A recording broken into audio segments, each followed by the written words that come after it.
All right, our next speaker.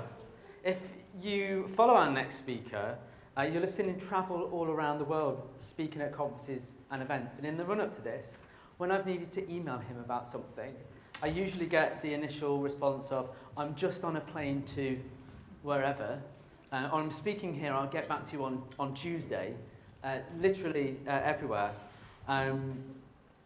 It's been very impressive.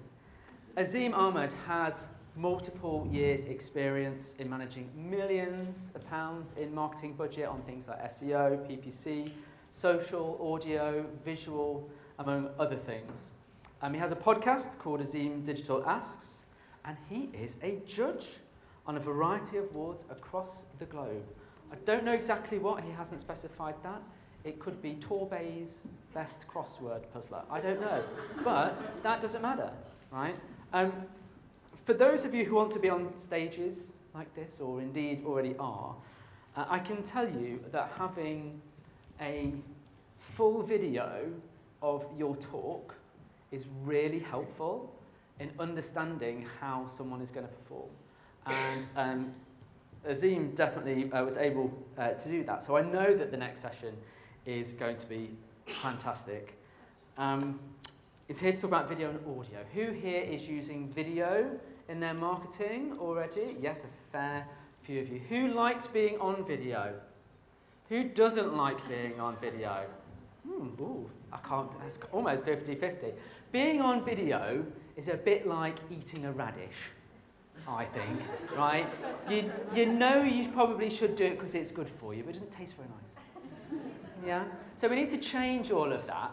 We need to change all of that and get comfortable with it. And Azeem's going to help us get to grips with that a little bit, I think. It's a growing channel still, so let's see how we all compare by maybe comparing benchmarks, or maybe not. We'll see. Please welcome Azeem Ahmad.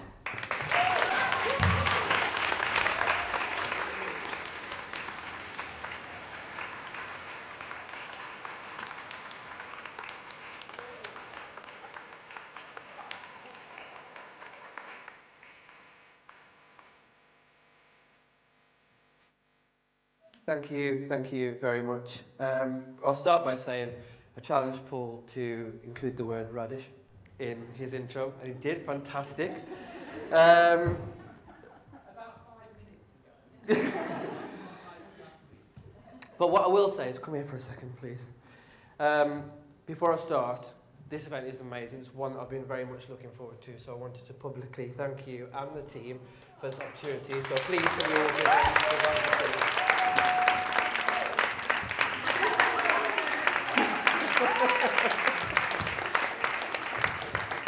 Can you go now? Yes, you are excused.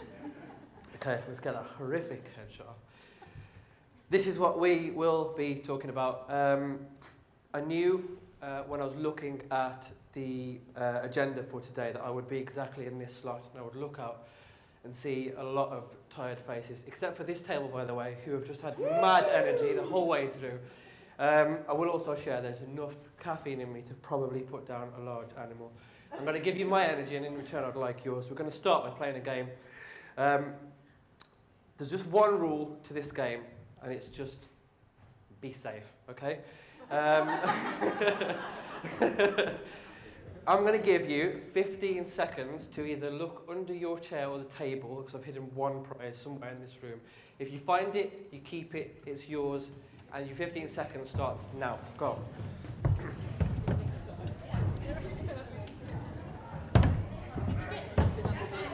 Okay, 3, 2. Amazing. We've got a winner. People are leaving their tables as well. Legit, this is probably amazing. The winner, my friends, is me. There's no prize, but now you're all engaged, so I appreciate that. Thank you very much. Sorry. I need to make sure you're awake. Right, I'm going to talk to you about audio and video, but we were having discussions about this, and we were talking about British people. We are incredibly, I can't think of the right word, we don't talk about our own successes enough. So very briefly, I just want to share with you, I'm Azeem. Like Paul said, I've spoken at loads of conferences over the world. I've spoken at Brighton SEO in front of 3,000 people. My lovely shiny head has been live streamed to 80,000 people. I did a talk in Barcelona. It was voted the best talk of the conference by attendees from over 30 countries. Early this month I was in Seattle, and I've also been featured more recently with Google, in Think with Google, and I host my own podcast. It's called the Azeem Digital Asks Podcast. In it, I don't discuss why I can't buy t-shirts that fit me, but I discuss all this stuff about marketing, so all these topics that you see here. And what I think sets me apart and what I think puts the podcast in the top 20 is I prioritise guests who I believe to be marginalised. So people who would be, for example, from the LGBTQ plus community, people of colour, and predominantly women, because I believe that marketing is very male orientated. Why have I told you all that? Why have I just spent this time waffling about myself, put myself under loads of pressure?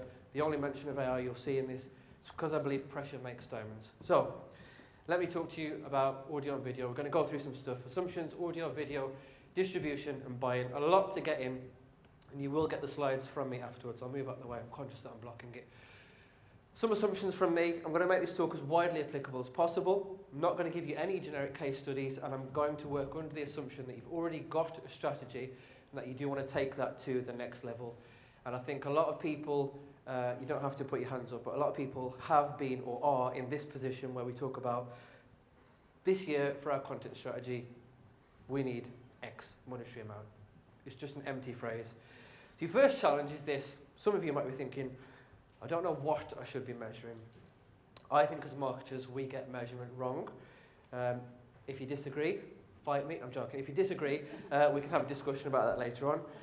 Here's an example. Searching for tracking ROI in digital marketing, that returns 24 million search results as of April this year.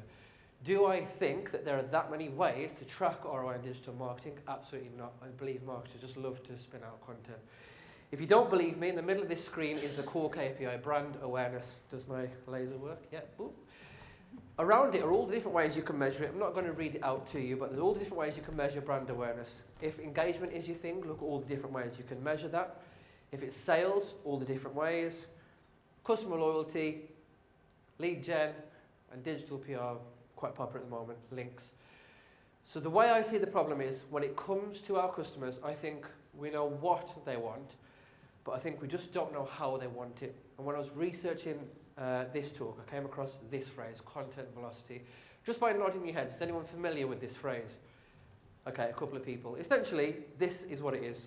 I won't read it out to you, but it's essentially comparing the amount of content that you put out versus your competitors over a period of time. I personally think this is not the greatest thing to do, because in the time that you spend measuring or looking at your competitors' content, you could be making even better content for yourself, for your client, or for your business. A lot of it is very much hit and hope, and I think that hit and hope with only written content doesn't work anymore because the internet's moved on.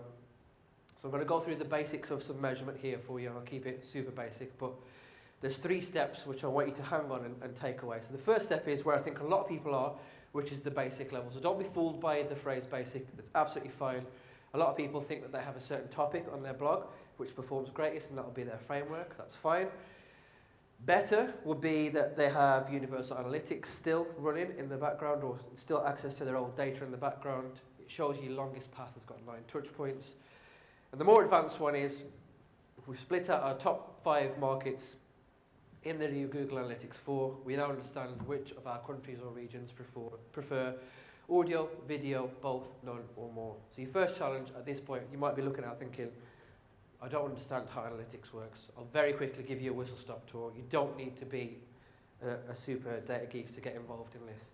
The basic one is you open up Google Analytics 4 and you see that. You can still do stuff with this information. You don't need to do anything else. You can see what's happening in real time, what are your top pages. The better version would be going back into old Universal Analytics. You have this section here called multi-channel funnels, which I'll come to later on, and this bit is the gold mine. If you don't know about this, jump into it, and it's going to save your life later on. Advanced version is you look into Google Analytics 4 because you kind of have to now. Old analytics has gone away.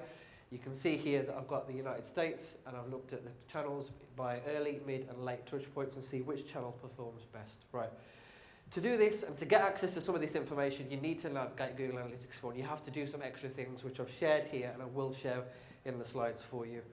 You can set up things like measuring how much of your videos, if you already have video on your website, measure how much of those videos are being progressed, started or completed, so you can see exactly where people have watched to, if they've started it, and crucially if they've finished it. You can do the same with scroll, so you can see how far down your page people are scrolling. Separately, those are two incredible pieces of information that you should already have about your business or your client's business.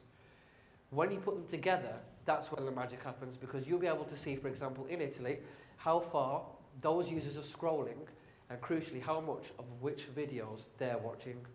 In literally 5 minutes, you can then bin industry benchmarks. After you've left this conference, if you are still saying, oh, in our fashion industry, the average watch time for a video is 3 minutes, that's nice, but you can find out how much of your videos that your audience is watching. If you don't have interest from this, if you need to find buy-in from someone and you need to basically get budget, or you need to convince them that creating more audio and video is the way forward, show them this. This is the multi-channel funnel that I spoke to you about. If you haven't seen this before, there are a lot of nodes in different colours here. Each represents one customer's path to purchase via different channels. Each channel is a different colour.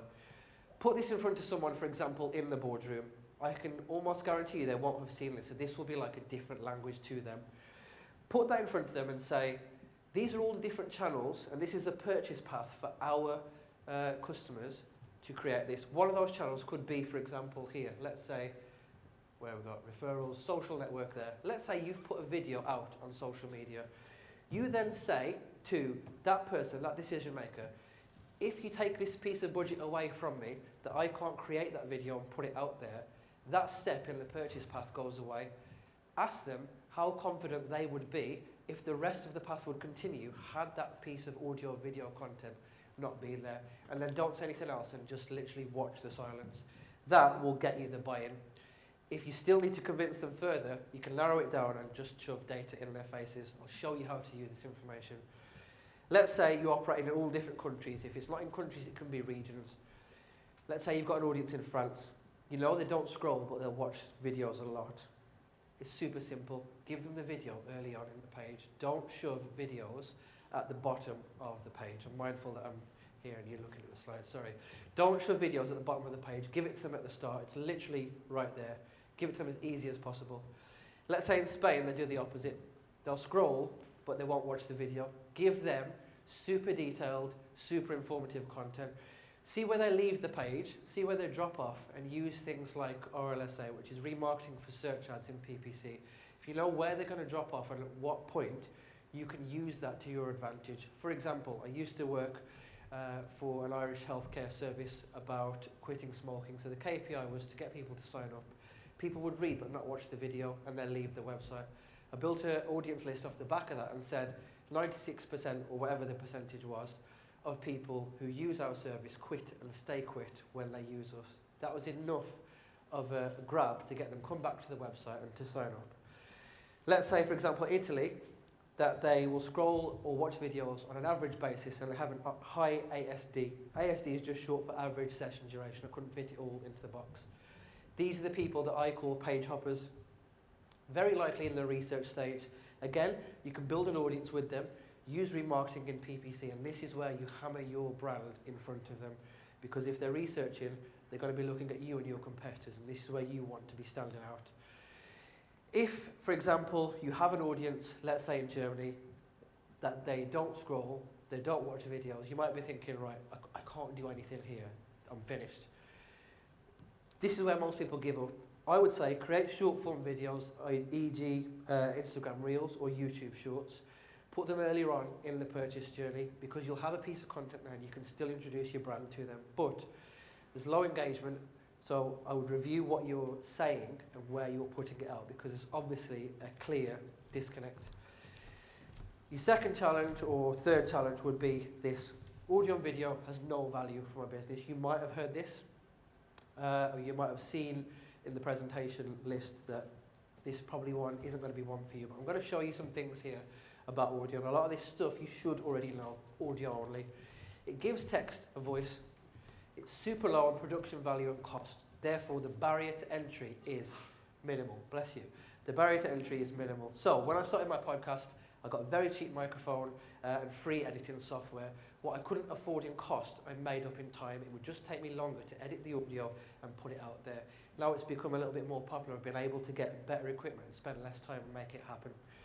Speaking of that, there's a rising demand for things like podcasts, audio, tweets. I'll still refer to them as tweets and call it Twitter. I'll never call it X. This is the hill I will die on. To drive traffic, it works. If you don't believe me, here's an example. This is a tweet that I put out of an audio-only episode of my podcast on my Twitter account. Didn't pay anything for it. That's crucial. All I did was get a headshot of the guest, included a sound wave to make it move, and put the snippet of the audio with some subtitles on there. Just by doing that, adding a headshot of the guest, including a snippet of audio, I reached over 700 people, and it cost me absolutely nothing. Do I have the audience size that Innocent would have? No, absolutely not. But for no budget, I can get in front of 700 people. Put that in front of your decision maker in the business if it's not you, and think, right, I can pay nothing and reach over 700 people. Imagine what I could do if I just recorded my voice and put a bit of budget behind it. At this point, my friends, I knew that you'd be thinking this. I hate my accent. Nobody wants to hear people who sound like me. I want to show you this study. I don't know who did it, so I can't credit them. And for those of you in the back, I'll explain this to you. This is the most attractive accents in the British Isles mapped. Okay? The most attractive, I think we all know, is Southern Irish. Everybody loves an Irish accent. The least attractive is Brummie, Birmingham. Okay? I was born just outside of Birmingham, Wolverhampton, so my accent is lower than the least attractive. But I've got a podcast in the top 20, and earlier this year I was featured on Think With Google's homepage, so if I can do it, anybody else can. I also wanted to share the fact that that shirt is fire, and I wanted you all to see it. So, as is this one. As an aside, I'm on Instagram at Azeem Digital. If you put a post on and include the hashtag #FireShirtAlert, I might send you something free in the post. Important that you include the R in the word shirt, because then the hashtag becomes inherently different, okay? So, somebody's got it. Right, video. This is the power of video. On Twitter alone, video views have grown massively in the last year. We all know this. People share video more versus text and image content. And landing pages that include video convert better. I've got all this way without talking about TikTok, and now I am. At one point, Google were worried that TikTok was going to eat into their search share. So you'll now see, for example, or when this new experience called Search Generative Experience comes out to Google here, when I was in America early this year, I was playing with it. It is wild. There's going to be way more videos in the search results. TikTok is doing its best to keep up with that. So there's this thing called TikTok SEO. And as a shameless plug, I did an episode with Lydia here. She read the document that is essentially all of TikTok's ranking factors and algorithm explained. And we went into incredible amount of details into how to rank on TikTok, what the algorithm is, how it works, how people search, and how it impacts search behavior. This is video. I gave an example earlier of audio. Here's another example of a tweet that I posted out of my podcast where I said, I'm back with my podcast, but now I've included video. I did exactly the same thing, but instead of an image, I included a snippet of video. Again, sound wave, subtitles. I put it out there, didn't pay anything. Instead of 700 people, I'm now in front of 1,700 people uniquely. Great. You might be thinking, Azeem, you've talked a lot about your podcast. Great. For me, where can I start? I don't know the sector or the industry that everybody works in, so very broad. I'm going to be talking about things like this. I'm assuming that a lot of you already have blogs that sit on your website. They're just sitting there. They are a gold mine. You can repurpose them. Put yourself in front of a microphone, record literally teaser snippets like I've described to you, and drive people back to your website. The hardest bit you've done is create the content. It's already there. All you have to do is just sit in front of a microphone and just record up to 30 seconds of a clip and post it out. If you're comfortable getting on video, which we will be by the end of this, trust me, use video to show and tell about your client, product or service. If you're in e-com, open goal, show people how to use your product or demonstrate them with audio and video and their benefits. A lot of e-com websites don't do either how to use the product or the benefits. It's literally just, here's the product. You know it, you're already on the product page. When you include video or audio to explain how your product or service will benefit the audience, you already put yourself a few steps ahead of your competition. And then this one is massive, and not a lot of people are doing this, and this is a huge open goal. Audio and video testimonials. If somebody buys from you, let's say you're an e-com, if somebody buys from you, send them an email and say, thanks, Christine, for buying from us, right? I want to have a video testimonial from you, use it on our social media and use it on our website. If you're comfortable doing that, I'll give you 40% off your next purchase by using this code. You can track it, you can measure it, and most importantly, you've got content from your audience that you can use to convince other people to buy from you. Solid gold. At this point, you might be thinking, okay, I don't know where to, or I don't have the budget to share this. I just can't do it. Distribution is an issue for me. When it comes to distribution, certainly as most marketers do, I do, there's two words that come to mind. Those two words are Ross Simmons. If you don't know who he is, that's this guy here. That was us in Seattle earlier this year. Follow him, check his stuff out. There is nothing about marketing distribution that that man does not know. And every time I speak to him, I've come away with a mind full of ideas. As a side note, fire shirt alert, this is his framework, okay? When it comes to distribution, build up the hype and interest before you hit publish. Tell your audience you're going to do something. Get them excited. Let them know that something is about to happen. Don't do anything else, just tell them something's about to happen, but most importantly, tell them when. So create a launch day, sign up, come back here, join us on this day. When it's done, publish and share like there's literally no tomorrow across multiple platforms. When people engage with you, much like we saw earlier today, amplify all. I've said all of the positive feedback. I'm not as confident as Team Edison. Amplify all of the positive feedback. Engage, retweet, reply. And all you have to do is repeat.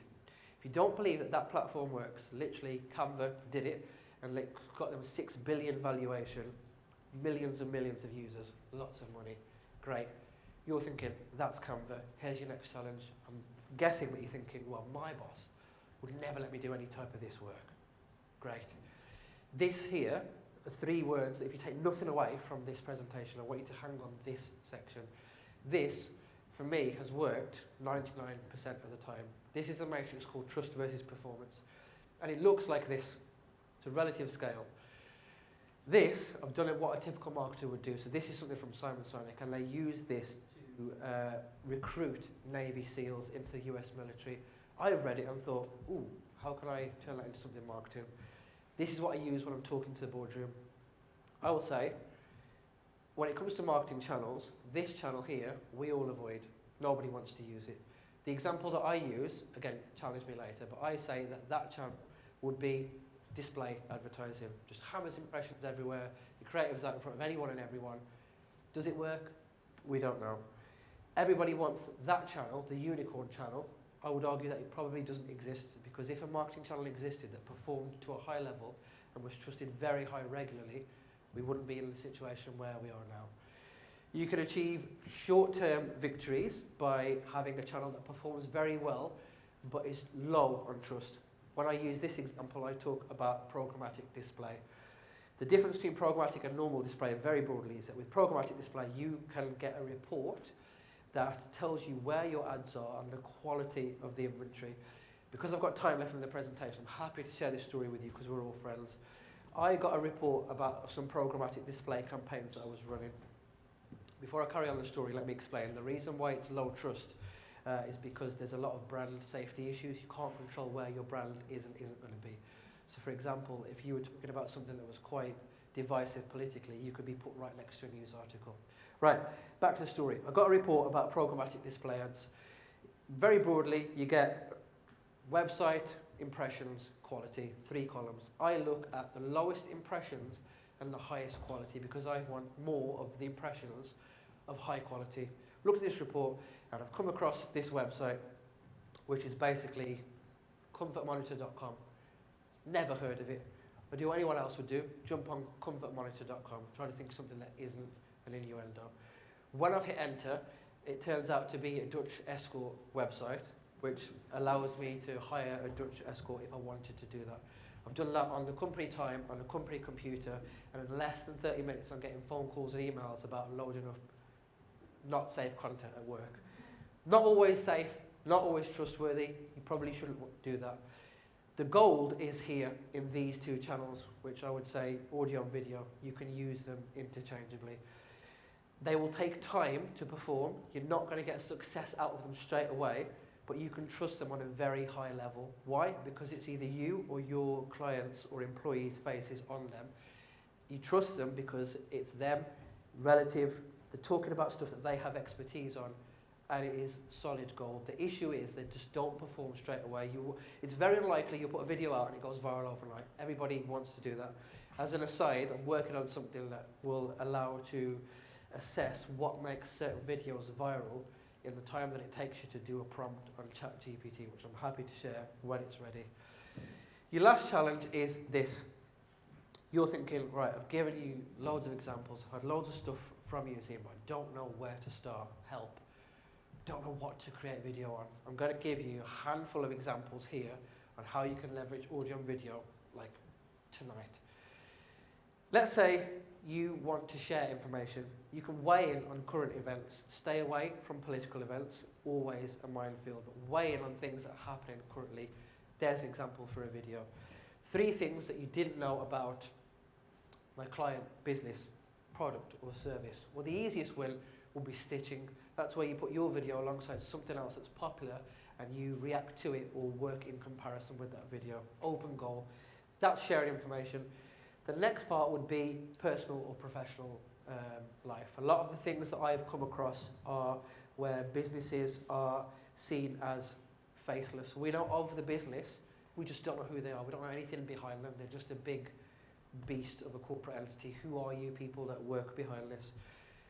Day in the life, get your CEO or somebody else quite senior who's comfortable being on video just to record a short day in the life, a handful of 2, 3, 4 second videos, shove them together in a reel. If they're not comfortable doing that or they're super busy, the morning routine. If you sell software, a demonstration of it. Before and afters, super easy. Here's before. It could be as simple as, let's say you've moved office, here's our old office, here's our new office. Open goals, or how we do X. You might offer a service, but people might not know how you do it or how you make it. Take them behind the scenes and let them feel like they're a part of your company, which then creates community. Or if you just want all-out entertainment, frequently asked questions. A lot of websites, I literally put a poll out on my Twitter yesterday because I was very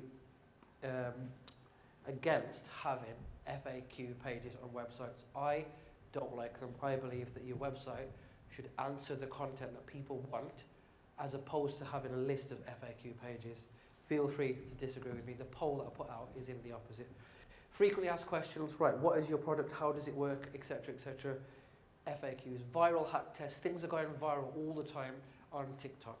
Stay safe, pick one, hang on it. Myth busting, you might do some customer research where people think, oh okay, your business does this, this and this, or I've heard that your business is this. Break it down, record it in a video. How to, I've already discussed. Trending templates, I've already discussed. Pick a template, that's popular. Sorry, I was taking a picture. Pick a template, that's popular, ride it out. Literally 13, 14, 15 examples of how you can use audio and video interchangeably. So in summary, you've got to be on board with at least the fundamentals of analytics. As I've said there, sod the industry benchmarks. Use your own business data to level up.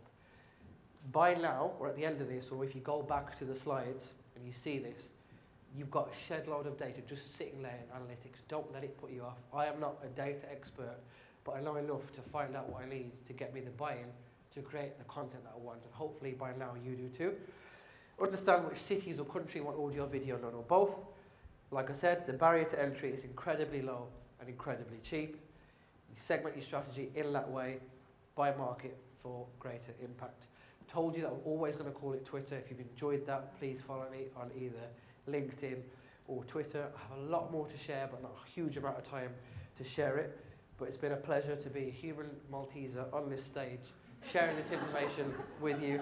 That was to check if you're still engaged, thank you.